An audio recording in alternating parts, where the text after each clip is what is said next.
Tonight's guest is Jack Quinn. Jack, welcome to the show. Thanks, Vic. I'm glad to be here. Well, it's great having you. Thanks for your time. Jack, please give us a brief bio on yourself. Well, I'm getting up there in age. I'm about 56. Well, I am 56. I've always been a avid fisherman. Started hunting kind of late in life. I have one daughter, and I lived in a little town here in Ohio, just maybe 500 people, and surrounded by woods, and love it. I've lived a little bit of a colorful life. I've always been a musician. I came from a family of musicians, in which case I've had to do a lot of different jobs.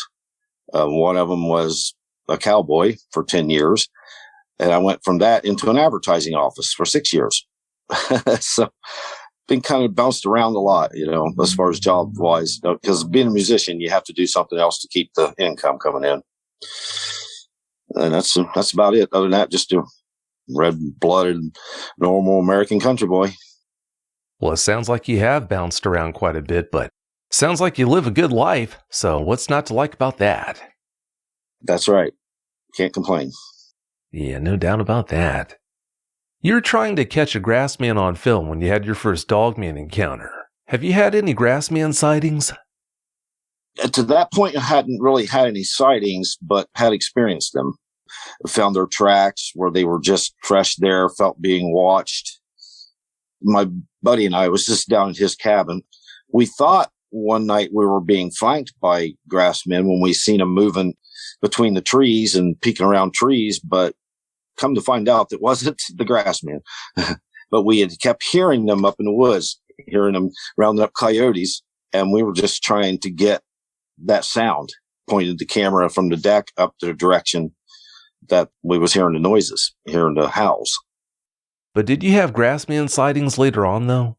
Yes, from that very deck where the camera was setting. Yep, we had spotted them across the valley, which when I say across the valley, I don't mean, the big valley or anything. It's just a small valley just right across on the next hillside about level with us. Maybe 100 yards, maybe 150 yards, maybe tops. We could see what they were, tell what they were. We couldn't see their faces, but we could see the hair on their bodies. They came right out into the light, into the security light. As a matter of fact, it turned on, and that's what got our attention, because normally it wasn't on at this other gentleman's house. And he was gone on the road driving truck, and we thought it was peculiar. His light came on, and that's when the Grassmen stepped out. There wasn't just one, there was two that stepped out. We never did figure out what they were doing. They were just kind of swaying back and forth, staring at the place over there. I'll bet that did get your attention. Yeah, that's I was talking about when we were being flanked. That was when we hadn't even known about the Dogmen. I went over there because I was helping him winterize the place, which he has to winterize it because they turn the water off at this campground. But he stays there all year round. It's kind of a weird situation. He's married, but he doesn't get along with his wife's family, and she lives in the heart of her family, surrounded by her kids and her mom and all that stuff. So he stays down there to keep peace because he's an old Army Ranger and doesn't have a lot of patience. He's been blown up, stabbed, bayoneted, shot. This guy just doesn't have a lot of patience for anything. So as I said, we was down there winterizing. I was helping him winterize the place, and we was hearing the Grassmen come right at dark. They would start, and it was truly amazing. So one night, and this was in a winter of, I want to say 2017, I believe, 16, 17. It was right after New Year's. It was like maybe the 2 days after New Year's. And I went down there, and it was like 10 below outside, and there was snow on the ground. So I talked him into going out and walking around, and that's when we saw the the figures running between the trees, and then we would see the gaps in the trees where there was light. We would see them get smaller. And then we thought, wow, these Grassmen are flanking us. We're surrounded by them. This is kind of cool. Little did we know it was going to be the Dogmen. I had no idea because we didn't even know what dogmen were at the time. As the listeners are going to hear, like most people, you're afraid of dogmen, but are you afraid of grassmen too? I was at first, but I've gotten past that. At first I got to say I was afraid of anything in the dark. I wasn't afraid of the dark, just anything that was in the dark, So yeah, for a while that really messed with me. But I started just as I was calming down away from that. Like I said, we was out walking around in this campground, which is huge, and was being flanked by what we thought were grassmen. So no, I didn't feel scared at all. Didn't feel threatened. Didn't feel scared. That is until we found footprints that weren't grassmen, and then we headed back to the cabin pretty quick after that. But yeah, I've never been really intimidated by the grassmen, but I haven't had them come right up on me either. So I suppose that would probably be a different story. But his cabin is in the middle of this campground, and in this campground there's 8 miles of roads. And the way it's set up is you can build all you want on your lot. You buy the lot, you can build what you want, but you have to have your RV as part of it. You have to build around it, and it has to have the tongue sticking out where if you have to, you can actively back in, hook up, and pull it out. That's the general rule down there. And like I said, they shut the water off in the wintertime. Now they keep the comfort stations open with showers and where you can get water, drinking water, and they keep the electric on. So he just pretty much stays down there, and he's got a real nice cabin. It's got the RV, which houses the bedroom, the kitchen, and the bathroom. And then he's built a living room onto it. Or well, it was built when he bought it. He has what he calls the band room, because he is a musician also, has these drums set up in there. And then it goes into a sunroom. And then out of the sunroom, you have the double sliding doors that goes out onto a deck. And then you go up the steps after you cross the deck, and you're onto a second deck. So it's 2-tiered. And it's really quite unique.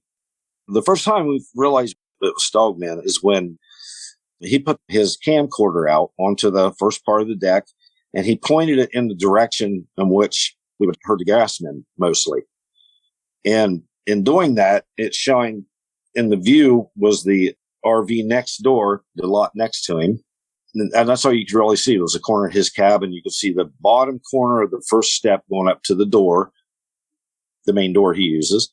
And then you saw some trees and another RV, just the end of it. Now, on the other side, there was a camper, not really an RV. It was more of a coach type RV. And then there was nothing else on the lot. And then there was a street over there, because this was part way up, middle of the hill. So the street came from the bottom main road all the way up the hill and past his place and up around. And like I said, at the bottom of the hill, the main road went across, and there was a street light down there. And they have all the amenities of a normal campground. They have the shelter house, they have swimming pools, all that. It's just basically a gated community. But in the wintertime, there's only about maybe 5 people that stay in the whole campground. One night, right before I went over and we were walking around the campgrounds, we got this bright idea. We had gotten this Bigfoot call, Grassman call from a gentleman. This guy had captured, it's not even anything like I've ever heard before. It's more of a growl. It's almost sounds like a lion, the way it growls. And this guy had been experiencing them all of his life, and his grandfather, his dad, all experienced them, knew that it was the alpha male, and he had actually got it recorded with a little recorder he set up outside. So he gave us a copy of that. Well, we got the bright idea to play this down there at the cabin, at the campgrounds, to see what would happen. And we played it through this big bass guitar amplifier, and it was pretty loud going across the bottom. And we waited about a half hour, and we played it again. And then we took off walking around the campgrounds. While we were walking around, we saw a car coming in the main road, and here it was the local sheriff. And they pulled down. We kept seeing the guy come out that was down at the bottom of the hill, off to the left, not where we saw the Bigfoot, but it was off to the left down there. We kept seeing his flashlight come out and go around his house. And that was right after we did the call. And then the second call, we did it again. We thought, yeah, we might have stirred something up. We're not sure. But anyway, we saw this cop come in, the sheriff come in. And since my buddy was a director at the campgrounds, he went down because the next day they came back. The sheriff came back with another vehicle that was a blacked out SUV with no license plates on it. And my buddy, as curious he is, plus being a director, he wanted to know what was going on because he's kind of the sheriff in the grounds. You know, he keeps tabs on any strange vehicles. Anybody comes in. I mean, he's constantly cruising around on his golf cart, making sure nobody's coming in and stealing while everybody's gone in the winter. So he was kind of the marshal, so to speak. Well, he went down and talked to the folks down there and come to find out that after we did that sound, that call, the guy's boxer got taken off of its chain outside. The chain was still there. The collar was still there, but the dog was gone, and he saw a black mass going into the woods. And that's when he called the sheriff. So kind of felt bad. Maybe we had stirred something up, but I think if it was going to happen, it was going to happen regardless of us. So that was the first experience. We didn't know what had happened, what it was. We were still thinking Grassmen. So it was like a week later, we put up the camera on the deck because we were still hearing Grassmen, and we hadn't heard no Dogmen up to that point. But on that tape, we actually heard a tree knock that sounded like a gunshot.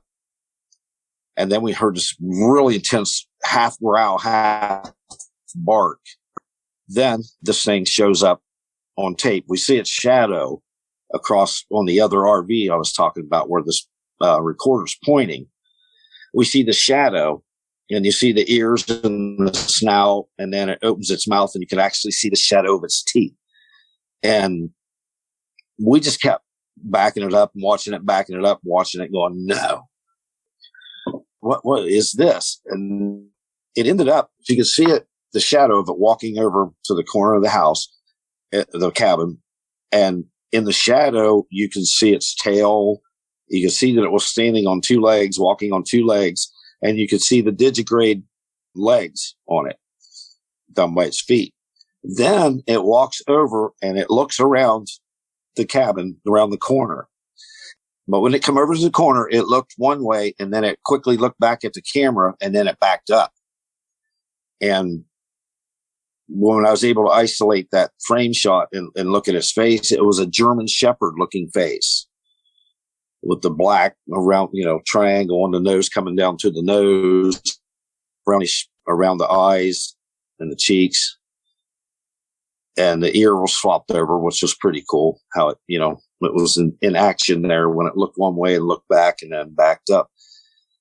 And then in the picture, you can see its claws right on the corner, just sticking out past the corner. And that's when we knew, okay, this is something weird. What's going on here? And I can't say that I'd never heard of the Dogmen, but I didn't really pay any attention to it because I had always thought, Dogman, well, that must be a deformed Bigfoot, Sasquatch, whatever. It must be deformed, and it just has a snout. I mean, maybe it was inbreeding or something like that. So I always thought until this happened. And then that was a rude awakening. And at that point, we decided, well, we want to investigate because, there wasn't a whole lot, still not a whole lot out on the internet about Dogmen. I mean, I've learned a lot just from your show, Vic, and another show or two I listened to, a couple other channels, and that's where I have learned to kind of cope with them more or less. Not that I'm down there at the cabin all the time, but my buddy, he decided he was almost moved back home after we saw that thing. He was pretty nervous about it, wigged out, as I like to say, my age showing there. But when we saw that, we decided, well, let's kind of, go out and investigate this a little bit. So we started going up in the woods, in a golf cart, and we would go outside the gates of the campgrounds and up into what we called the North 40, which was basically the place, the whole campground surrounded by woods. I mean, just for miles, many square miles of woods. And when we get out the gates, you go up through the woods, you get up toward the top of the hill. There's a clearing up there. And then when you get to the end of the clearing, you wind around and go up through some more woods. And when you get up there, there's a little spot that's in the middle of the woods that's kind of cleared. And it has what looks like an old foundation. It's got a couple really, really old panel trucks from like 30s and 40s. There are a couple of them deteriorating up there. And then what looks like remnants of an old fort. And the sandstone around it has what looks like musket balls in it, which we thought was kind of fascinating. But on the map, we never seen anything about it, or in the history books, because I did research that a little bit because I was curious about it. So we started going up in there. Now, mind you, my buddy, he is an adrenaline junkie. I'm not, but he is. So what he liked to do was whenever I would go down there, I'd usually get there about 10, anywhere between 9 and 11 o'clock. I would show up at night, and he'd usually whip us up a meal. And then while we were eating, he has like tons of DVDs, and he would throw in these old werewolf movies or a couple of the old time killer Sasquatch movies. And we would watch these while we were eating. Then we'd go out about 1 o'clock in the morning, get on the golf cart and head up into the woods. Now, mind you, he's an adrenaline junkie. I'm dribbling pee at this point as we're going up through the woods. I'm scared and quite nervous about it. And then we would get up and we would stop and look around and listen. And we would hear sticks breaking. We would hear the growls. And once in a while, between the trees where it was light, you would actually see the shadow of a dogman, with the hunched over, with the arms sticking out. And it was real quick, but you would see it plain as day. And we would look for tracks, which we found tons of tracks up there in the mud, wherever the golf cart track was, especially we'd love to go up there after a rain because we'd find all kinds of tracks. We'd find tracks with deer in front of them, the dogman tracks, which at this point we pretty much knew they were dogman tracks. They were bigger than any other canine tracks I had ever seen and he had ever seen. These tracks were a bit the size of our hands, which is pretty big for dog tracks. And that's the one thing that really struck me about these dogmen. The one that showed up on the tape, when it walked around and looked around the corner, it was walking across gravel, and you could not hear any gravel at all under its feet. Nothing. We never heard a noise until it leaned up against the side, and you heard a little pock where it leaned up against the side, and that was it. I mean, when it walked away, you didn't hear a sound. Now, if I walked out there or anybody else walked out there, you would hear the gravel. But this thing was just quiet, stealthy. And it was the same way up in the woods. You wouldn't really hear them in the leaves, but you would hear sticks break now and then. And you would hear the low guttural growl, like they were telling us something. And after we'd hear that a few times, we would get nervous and get out of there. One time in particular, we were at that spot where the panel vans were, and we were down at the bottom of it. It was on a hillside. So we were down there looking and listening. So we walked back up to the golf cart, and when we got up there, we heard a noise. I don't even remember what the noise was. It was like a commotion or something. We both heard it, and we turned around and didn't see anything. We turned flashlights on and walked back down there. And right where we were standing by this big tree, there was a slash across it with 5 distinct marks. There was 4, and then the 5th one was kind of faint, but it was in there. And it wasn't like a bear where it was vertical. This was down at probably not a 45, but somewhere close to that, 45-degree angle. Just came right, like it just walked up and swiped the tree in passing. And then that one, we decided we better get out of there. So we headed back down the hill and back to the cabin. There was there's so many nights down there that I trying to keep, the sequence. I'll never get the sequence because they happened. There was a bunch of them, at least once a week for up until last year or beginning of this year, spring, I think it was. I quit going down there. Long story, but him and I kind of had a little bit of a tiff about where all this stuff was going. He saw it one way, I saw it another. But a lot of nights we were just set out on his deck, on the top tier of that deck, and we would see these things run up. You'd see the shadow of them running up the road, and you would hear them now if you heard them, you would hear them on the pavement if they were running up the road or the side of the road. You would definitely hear that because you'd hear the clicks of the toenails and you'd hear a little where they were running and so extremely fast. It was unreal. I mean, the speed of these things is amazing. And as far as, them only coming out at night, they seem to be more active at night, especially in the campground where there's a lot of people. It's like in the wee hours. It seems like the witching hour is between 3 and 4. And it's usually right around 3:30 is when they come out and really get noticeable around the cabin. It's not always like that, but that's been the general average for it. We'd seen them once. My buddy, he had decided to go up on the hill because we have to go up on the hill at the campgrounds to get cell service. So he was going to go up and check his messages. And he went up on the hill and he's parked. He's got his flip phone out, which that's all we ever used to take pictures was his flip phone. Well, he's got it out and he's checking his messages. And all of a sudden, out of the blue, this Dogman drops down out of a tree. And it's a black and silver Dogman. The head looks more wolf than it does dog. I mean, it just, more timber wolf, big protruding teeth. But the thing that got me the most was the eyes were glowing amber eyes. And this was in daylight. It was like noon when this happened. And I hate to say this, but I'm going to. He actually got a photo of it. Now, this is nothing that's going to be shared or anything like that because we all know pictures are subjective. I don't even want to get down that route, but I got to see it firsthand. And it's a pretty scary looking dude. He has the bodybuilder chest and you can see a little bit of rip, or, six pack as it gets down, but that's as far down as he got the picture. And he just basically snapped him thinking, I'm going to die, but at least I'm going to have a picture of what killed me. And then he said behind him, he heard this loud crack and this thing jumped over the cart and was gone. And he quickly turned around and didn't even see it. It was so fast. It was gone. And that was, the time when he decided that he might come home again. he still stayed there.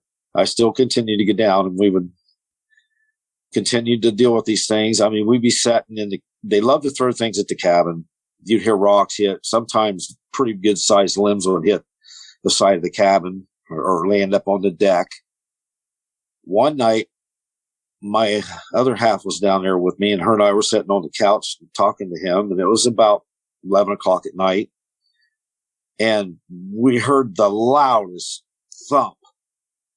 I thought something hit the side of the cabin. She thought something hit the side of the cabin. We looked at each other with eyes big and mouths wide open. We both turned around and looked at my buddy, and he's sitting over grinding coffee, not missing a lick, going, yep, he's on the roof. Happens all the time. He said, you ought to be in bed when that happens. And at that point, I was like, dude, you are crazy. I mean, I thought I was crazy, watching the werewolf movies and going up in the woods with the guy. But, he's down there by himself most of the time, and this stuff's happening outside. He just takes it in stride. He hears him walk across the roof, and he doesn't go out and get firewood for a while because he's afraid he might be up on the roof waiting on him, because you never hear him come down. You only hear him laying on the roof. You don't hear him come down off the roof, which, again, they're very stealthy. That's a pretty good testament to it right there, because when they jump down, it's gravel all the way around except for the very back part, and that's just a bank with leaves on it. You'd probably more than likely hear it as quiet as it is down there. There was been nights where him and I, one night that really comes to mind was just kind of a scary night. We were sitting in there in the cabin. We were talking, and it had been raining, so we thought, well, we're not going to go out tonight and walk around.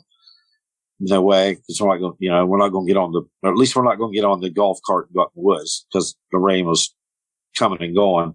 We didn't want to get caught in it, so we hear something outside. So he grabs his gun, this 45, and he goes out the door. And I walk over to the edge of the door while he walks down to the edge of the corner of the cabin. And he stops, and he comes back up real quick. He's right there. He was right there. He was actually underneath the second tier of the deck, looking through the cracks across the first part of the deck, the lower part, and toward the door, watching to see where we were at, I guess. But he was just there watching. And it took off when he saw it. So we went down and investigated, and we found blood. And we followed the drops of blood around to the side of the cabin. We started up the hill, and we found a bigger puddle up the hill a little ways into another lot. And at this point went on up maybe another lot or two. And he says, he's right around here somewhere. He's got to be. And that's when it dawned on me, Bud, we're out here tracking an injured apex predator. I don't think we ought to be doing this. And that's all I had to say. He was like, come on. And we was back down the hill.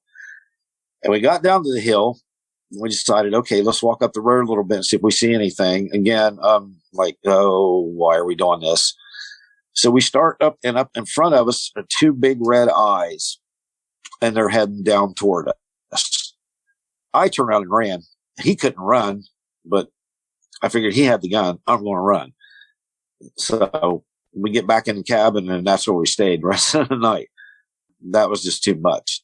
So, again, we calmed down a little bit, and we have some other experiences with them going up in the woods. One of them was really a comical experience, I got to say. It was my other half and his other half, his wife, my wife went down.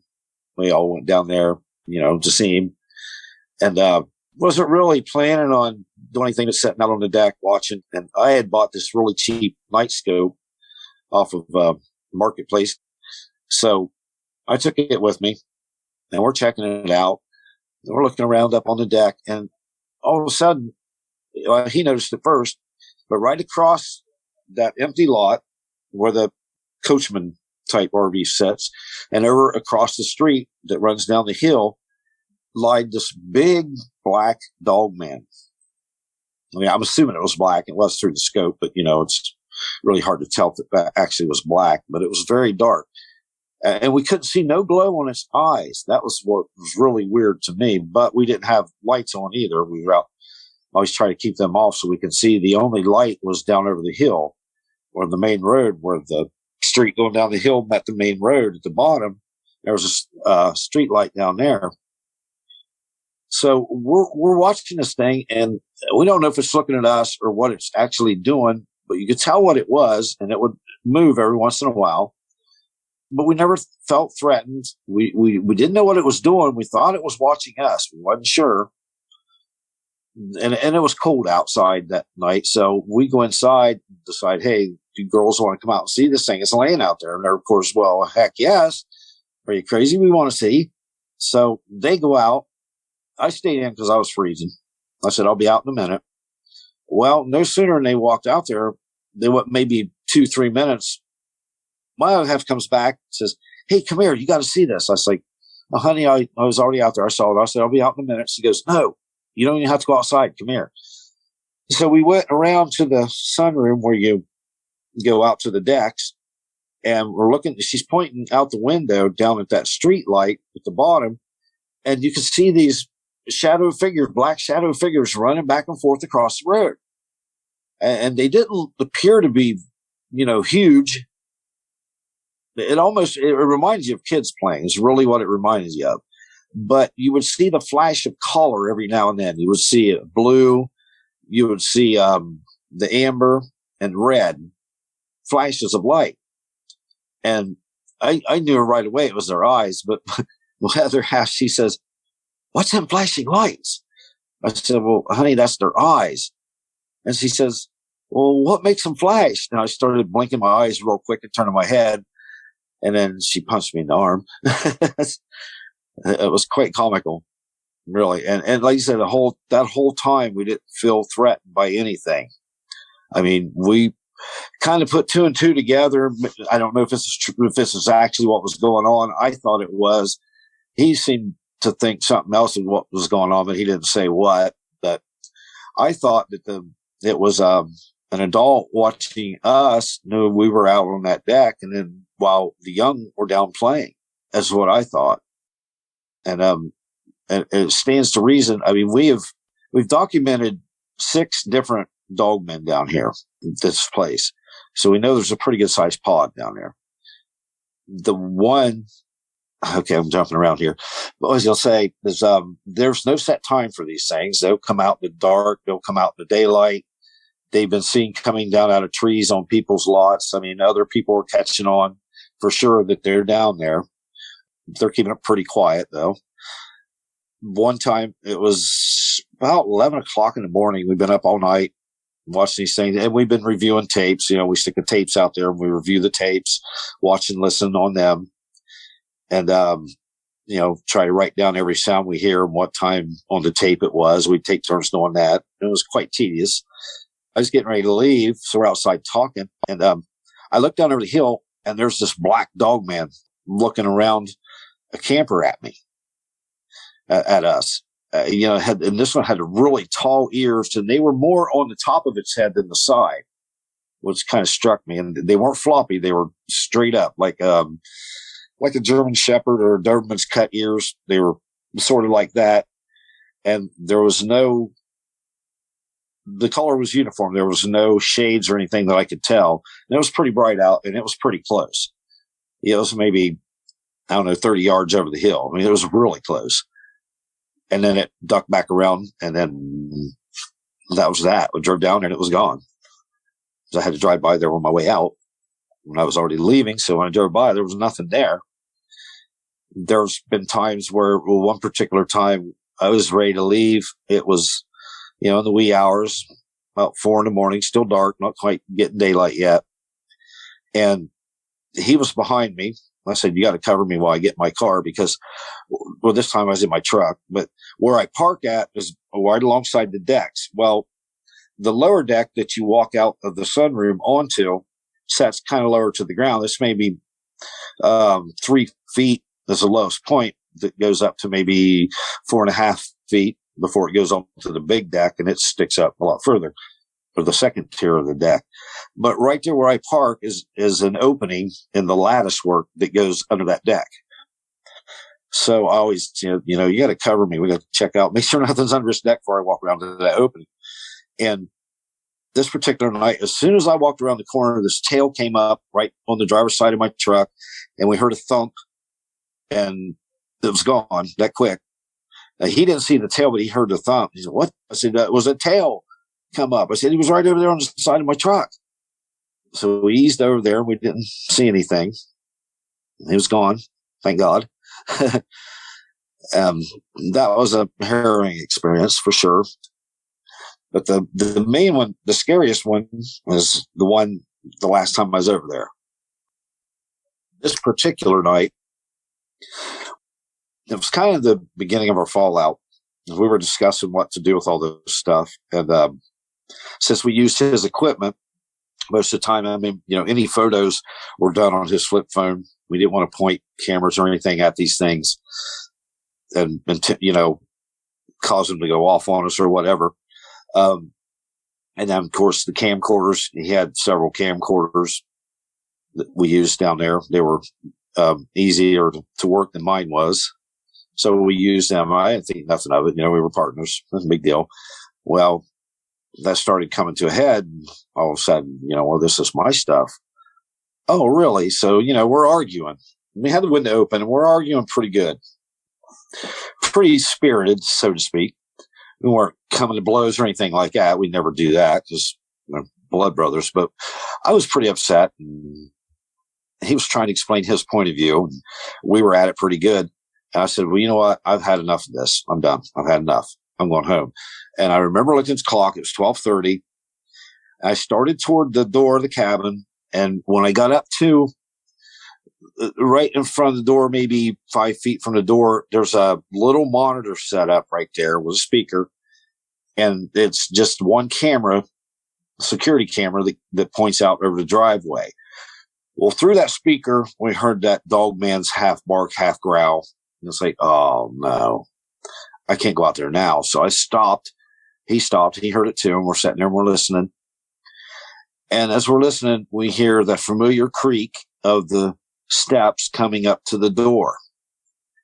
Then the doorknob rattles ever so slightly. So now, I mean, they'd never done anything like this before, never touched any doorknobs or anything like that. They usually just throw things at the cabin or jump on the roof. This time, it jiggled the doorknob. So we're stopped and we're looking at each other like, holy crap. And about that time, the floor raises up under us. Now I'm not talking, it didn't raise up no 6 inches or a foot or anything like that, but it was enough to feel it for sure and know what was going on. And he looked at me and said, I think it's on all fours and it's got its back against the floor joist is pushing up, we're whispering. And then we heard something outside the band room window. So he grabs his 45. He heads in there to the other room. And he says to me, go into the kitchen and look out the window to see if anything's around back. And I'm thinking, you go into the kitchen and look, I'm already freaking out pretty bad. So, he's in there. There's towels covering up the curtain or the windows and then curtains too. So I use everything, kind of made a little sliver, and I look out and I don't see anything. And that's enough of that. I'm heading back to the living room. And then he comes into the living room sweating, turned whiter than he normally is because he's almost albino anyway, real blonde hair and white skin. He says, I screwed up. I said, what'd you do? He said, I got down on my knees and I opened the blind toward that adjacent lot where the coachman sits. He said, when I pulled the blind up, there was 2 of them out there. And he said, they didn't look at me, but they just backed up real slow into the shadows. So at this point, we're discussing what to do. And then the floor raises up again. And it probably did it 3 or 4 times through the course of this ordeal. And, when he's still under there, and he always knew where we were at, because, of course, he could probably tell by his footsteps where we were. And it ended up, we spent the rest of the evening, him on one end of the cabin with his 45 cocked and pointed at the door, me in the living room side with my 357 Magnum cocked and pointed at the door, motionless, quiet, listening and watching. And we'd hear him scuffle outside a little bit, just little scuffling noises, but didn't hear no growls or anything. And like I said, that floor would lift up now and then. So I knew he was still under there. And come about just a little bit before daylight, I think it was around 5 or something like that, we'd had enough. And I had to get home back here to get my grandkids. We have grandkids, so I had to get them on the bus, make sure my daughter gets on the bus. My other half, she would be going to work, and that was my job to get them on the bus. So about time for her to leave to go to work. And I had no cell service there to even call her. It's got one up on the hill. So I know I'm already in trouble, and I'm scared too. Well, that fear turned to more of an, just downright rage. Just the fear turned to anger. We were just livid at this point. I was like, I got to go home. I've had enough of this stuff. And he the same way. So, we had shut the window earlier when this stuff first happened because we didn't want him, to hear them that good. We wanted to know where they were at, but we didn't want that window open. So we went back over. He covered me while I pulled the curtains back, looked out, nothing's there. So I opened the window and we both yelled, come and get you some, and with some pretty, expletive terms in there and colorful names for them as well. So we've had enough. Come and get us. If you're going to do this, let's end it now. I mean, we're yelling. And we hear silence. Nothing happens. Nothing stirs, nothing. So we sat there and listened for about another maybe half hour. And we're hearing nothing. Okay. I'm going to make a break for it. He says, well, I'll come out and cover you, and then you cover me while I walk around to where the opening of the crawl space is. Okay. So at this point, I have my car this time. So I get in my car and I back down. I start around. I think I have a guard. Not that it matters. Anyway, I'm in my vehicle and I ease around and I'm watching, my gun, and I'm watching as he's easing around underneath the big part of the second tier deck and around to where the crawl space was, which was back up past both decks and come in under the sunroom and went across into the living room. So he gets around there and he just stops and he scratches his head. He turns around, looks at me and shaking his head. I have a window down. I said, what? So he comes walking back down there and he goes, those things shut the door and put everything that I had stacked back up against the door. I said, really? He said, yeah. He said, not at the same place, but they put it up against the door. Now, Vic, what in the heck does that except for a very intelligent being? First of all, to know that door got him under the crawl space. If you pulled the stuff away, it would open up and he could go under there. And secondly, to put everything back. It just had the wherewithal to do that. And I was bewildered, and so was he. And I mean, that was probably the scariest, I think. Like I was telling you earlier, Vic, that's the second scariest I've ever been in my life. And I know my buddy's been pretty scared. He never admits when he's scared, but you can see it. You can hear it in his voice and see it in his face when he gets scared, which isn't very often at all. But that night, that was probably the most intense they'd ever, because they had never done anything that brazen before. I don't know if maybe the fact that we were arguing brought negative energy and that's what brought them in, or if it was the fact that maybe they saw me as a threat because I was yelling at him and we were back and forth yelling.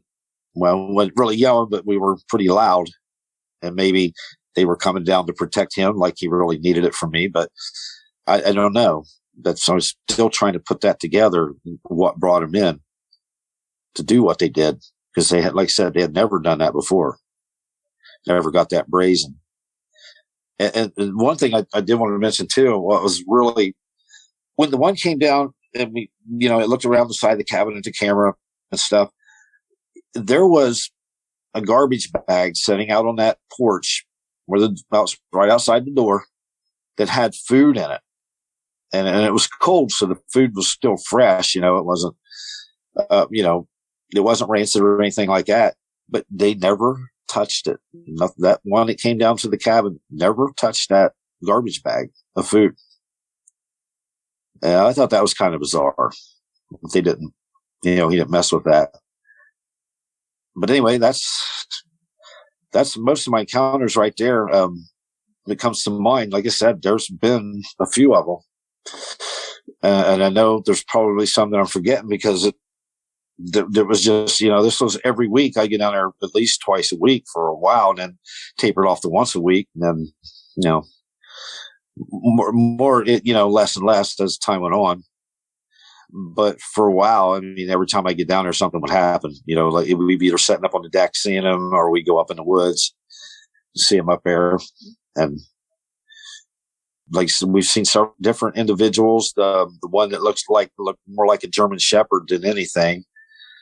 There's the one I saw that was black, and the one we saw that was black and brown and white. And then there's the gray and white one. And then there's it's more a reddish brown and white, which he's a big one. That's one that was up in a tree and dropped down. It was kind of comical. He was coming down with the golf cart. He called me up right immediately afterwards. You still hear the fear in his voice. It's not funny, but you'd hear him. He was coming off the clearing up on the hill, and he saw it up in a tree, and he says, "You come down here, you little, whatever.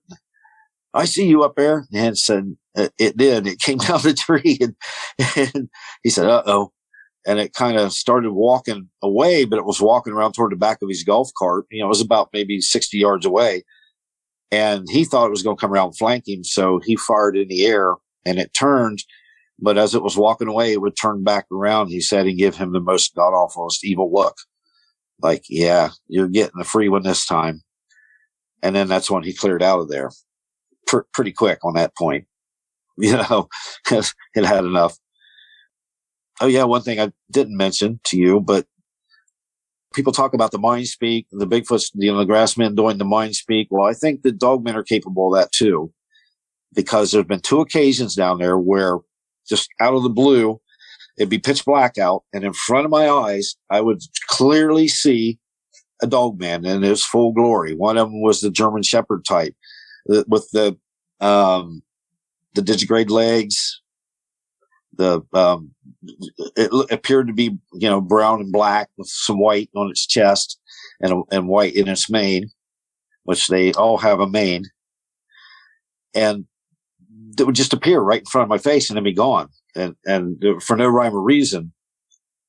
I don't know if that's mind speak or not, but it's never happened to me any other time around anything else. And then the empathy and fear that they can put that fear on you. I can't remember which episode it was. The guy was talking about it. One was up in his barn in his hayloft. He'd been putting hay away, and he came back out. And then he said he had that feeling of dread came over him. And that happened to me also. We were walking around the woods. It was broad daylight. It was my buddy and me and his wife. They were on the golf cart, and I was walking on an adjacent path, just kind of looking around, looking for any signs of anything out of place, whatever.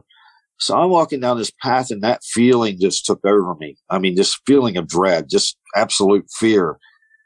And it's weird because it's almost like an out of body feeling, because in my mind, I'm saying, why am I scared? Why am I feeling like this? What's going on here? And it just kept getting worse to the point where I turned around, actually sprinted back toward the other path, which for me to sprint, there has to be something major going on, because this boy don't run anymore, especially with boots on. But I sprinted back. And as I got back there, he was coming down the path in the golf cart, and his wife was running up the path toward us. And she said, oh my God, there's something big and black just ran across the path down there. And I was heading right for that direction when that feeling hit me. And that's the only thing I could put it down to, because there was no reason at all for me to be scared, especially that scared. I mean, that it wasn't as much fear as it was dread, I guess. It just really dreadful feeling, like impending doom or something. I don't know. It was really weird. But I experienced those things around them. So there's, it tells me that they're flesh and blood, but there's something else going on. They definitely bleed for sure. But as far as what they are, I want to know. I have no clue, but I want to know. That part of me still wants to go out and try to find answers, but then the other part of me says, hey, there's many times if they wanted you, they could have got you. How many times are they going to do that to where they just finally had enough and said, okay, you're done. And you wouldn't even see them coming. So, how far do you press your luck, I guess? Or should I press my luck? So I'm kind of strayed away from going out and looking for them for now. So that's about all I got, Vic. Well, that's quite a bit. That's a lot to share. Before we move on, if you've had a Dogman encounter of your own and would like to speak with me about it, whether in private or on the show, either way is fine, please go to dogmenencounters.com and submit a report. I'd love to hear from you. Also, you should know I've got a new Bigfoot show I'm producing. It's called My Bigfoot Sighting, and I put a link for it in the description for tonight's show. You really should check it out. If you listen, you'll see that it's a different kind of Bigfoot show, and I think you'll like it. Alright, now that I've shared that with you, let's get back to the show. I can understand why that last encounter that you had shook you up so much. It would shake anyone up, but please don't lose sight of the fact, what you just mentioned actually, the fact that if they wanted to take you out, they had plenty of opportunities to do that. But they didn't. So again, please don't lose sight of that. Right. If they wanted to, they could have, but they didn't. So it's sticking in my head a lot. I keep thinking about that because there for a while, I wouldn't even go outside. I wouldn't go out to my back shed without a gun on me for the longest time. And we're in a village and there's open fields. We got woods around us, but there's some open fields directly in front of my house and directly behind my house. And then the woods start after the fields. And they're pretty good, pretty big woods. So that's always in my mind, are they around here too? Because it seems like they're everywhere. But it does seem like they're more toward old growth forests and campgrounds and wildlife preserves seems to be their haunts more than anything that I've noticed, just listening to your show and listening to, some people I've talked to online, become friends with, some researchers. It seems like the campgrounds especially are the big ones. And I suppose it's because they can find food in there, leftover hot dogs and hamburgers and all that stuff that people throw out for the critters. And that's my guess. Well, that is convenient, but don't fool yourself. They can easily take out deer like it's going out of style, so they don't have any trouble feeding themselves. That's true. Well, it seems like areas that sustain black bears, usually you'll find cryptids there because it's like if it can sustain black bears, it can sustain dogmen and grassmen. And the grassmen are pretty much nomadic from what I understand of them. But the dogmen, they will stay around an area. And I've often wondered what happens when they run out of food. Do they start taking pets, farm animals, and then people? That's crossed my mind a lot. Well, I think they're a lot more likely just to move on to an area where there are resources for food, but who knows? It's hard to say. It really is anyone's guess. When you saw the dogman with a head that looked like a timber wolf, did that remove any chance you'd ever have of actually enjoying yourself in the woods again? Yeah. Sure did. Yeah. I have not even been mushroom hunting, but one time. Take that back. This year I did go mushroom hunting for the first time in a few years. I couldn't go out to the lake and fish at night like I normally did. Because, I would go out I grew up around strip pits, the old coal companies where they strip mined, and there would be a lot of the quarries left over, and you'd have to go out an old oil well road a couple miles to get to some of these. And I would do that at night, and I'd fish around in my boat around the edges where there's woods on one side and high walls on the other. And, now mind you, if the fish weren't biting, I'd get a little bit spooked. That's, prompted me to put wheels on my boat. So when I got back to the bank, I could just grab the handle and run toward the truck because I figured that was when I was most vulnerable. But never, I wasn't deterred from doing that until I saw the dogmen. And then after that, I still can't go out into strip pits at night and fish. I can if there's a couple of us, but I can't by myself. I still have trouble even just going to the lake by myself, which is close by and very public. There's a lot of people out there sometimes fishing, and my head's on a swivel and I can't enjoy myself. I'm just constantly watching. Well, after having all those experiences with those dogmen, who can blame you? Almost anyone would have trouble going out and doing those things. So, yeah, that's no surprise. Yeah, folks all the time tell me, well, I want to see one. I want to see one. It's like, no, you don't. No, you really don't want to see one. Because it's one thing to believe somebody and know somebody that that's never lied to you is telling you the truth. But it's a whole different world when you see them. For whatever reason.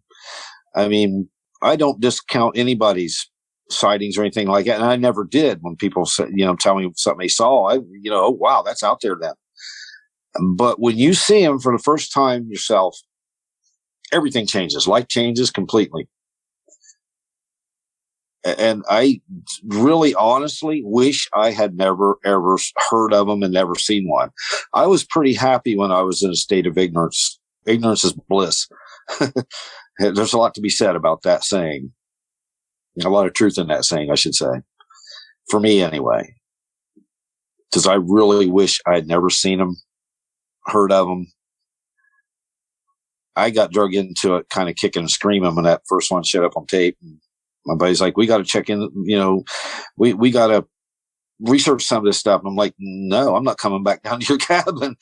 He talked me into it. I mean, it took a while to get me back down there. He had a lot of talking. He'd have to come up here and spend hours talking to me, get me to do this. And I went into it kicking and screaming. Of course, his payback for having to do that was to watching the old werewolf movies before we go out in the woods. Oh man. Yeah, that's rough. Really rough. But he's a man's man, an Army Ranger, and I'd never been in the military, so I'm trying to be tough, and it was really a lot of times, like I said, we were heading up in the golf cart and I'm practically dribbling pee as we're going up the road, like, geez, what am I thinking? So I'm not an adrenaline junkie. I'm just happy going 30 mile an hour in the daylight, but he's a different character when it comes to that. And like a dummy, I followed along, but I got to say there was quite a few pretty cool experiences that came about from it. But even with that being said, if I had it to do all over again, I wish I'd never heard or seen of these things, anything about them. I was happy knowing the Grassmen was out there, and I could live the rest of my life just knowing that. Well, thank goodness you could at least take away some positive experiences from having those things around.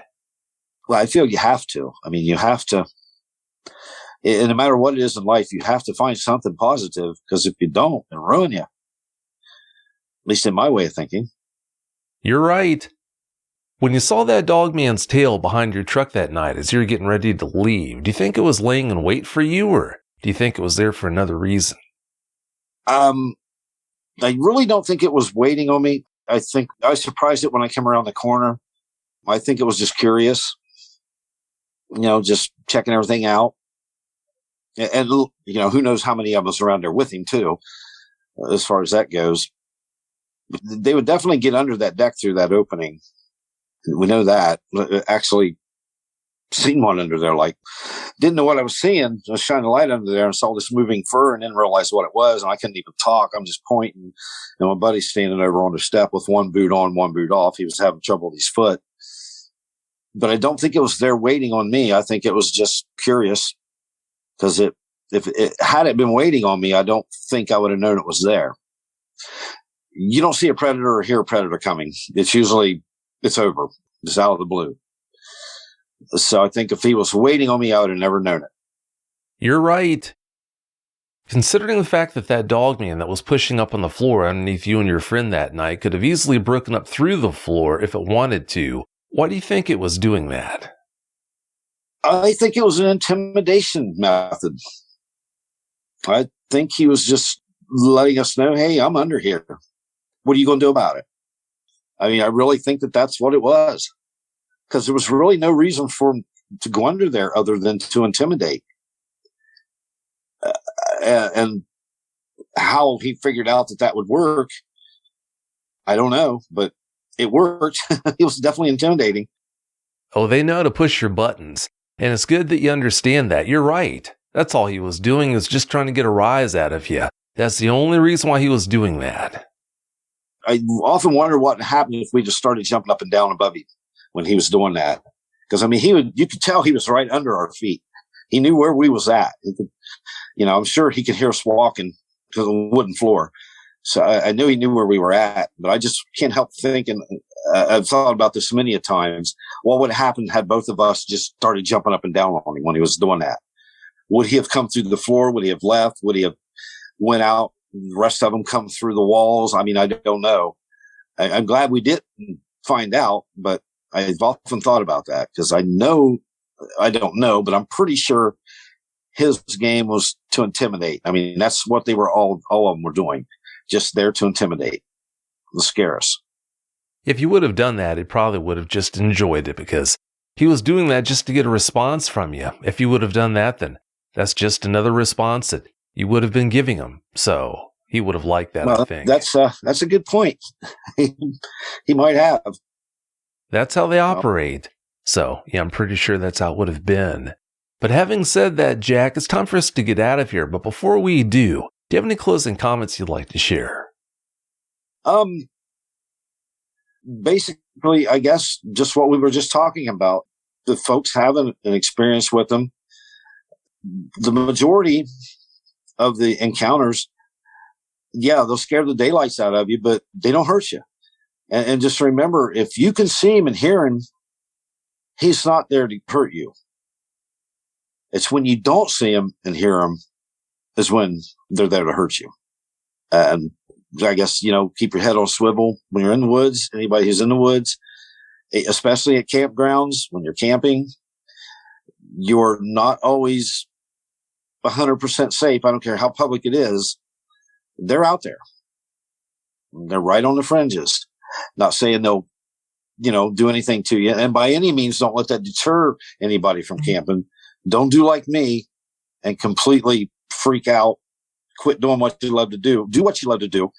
It seems like when you command authority to them, it seems like you get their attention.